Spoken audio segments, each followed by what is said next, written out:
So how do you, I mean, like that one, I mean, that's like a lot of writing. Did you just do it over time and now you have a set 360 Yeah, day that market Or in general. usually what do you do for that? Do you push, write it ahead of time and then pop it in the responder? I don't write it, but a lot of article writers Or, I and mean, content, yeah. you have it written and then you pretty much put it in there.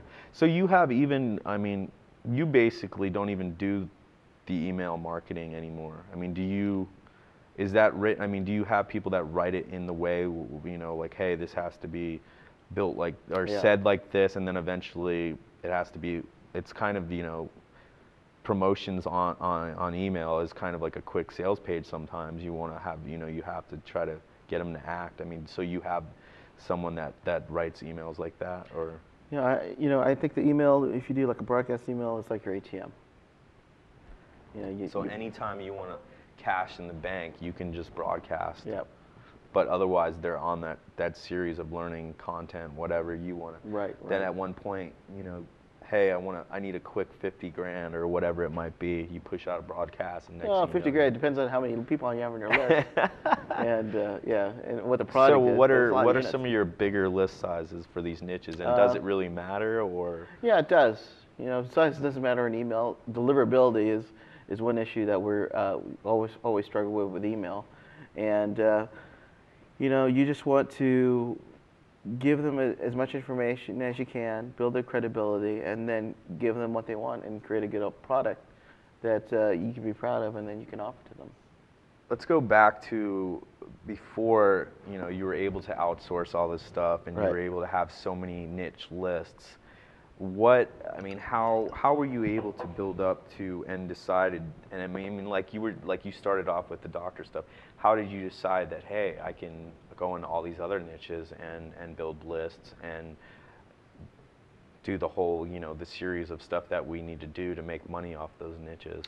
Pretty much had one successful product, and then when I realized that product did well, I just made my mistake. Well, if I made $500 this month, or even $400 this month, what would happen if I had 2 sites? Okay. So then with the second site, I made $800 this month. And then from 2 to 3, it just kept going. Obviously, there's some that have done really well, and there's some of the ones that are, not as profitable. But almost all of them now are pretty much profitable, and they range anywhere. Some make as little as $100 a month, and some make a lot more than that. Yeah, I was gonna say, do you have niches that you just went into or had a product, but it was just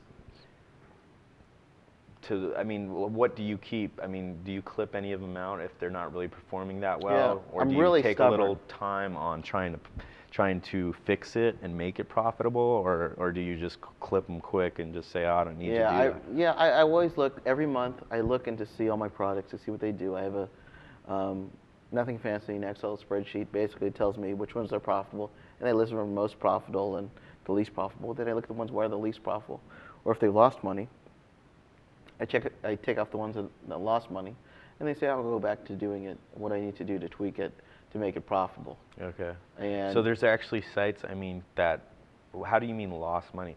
Because, there's only, hosting fees and? Pay-per-click. Oh, that's right. Yeah, if you do pay-per-click and you put in $200 and you've only made $100. Of course, actually, what am I thinking? That's one of the main, getting that traffic there. That's where you can actually lose a lot of the cost if it's not performing.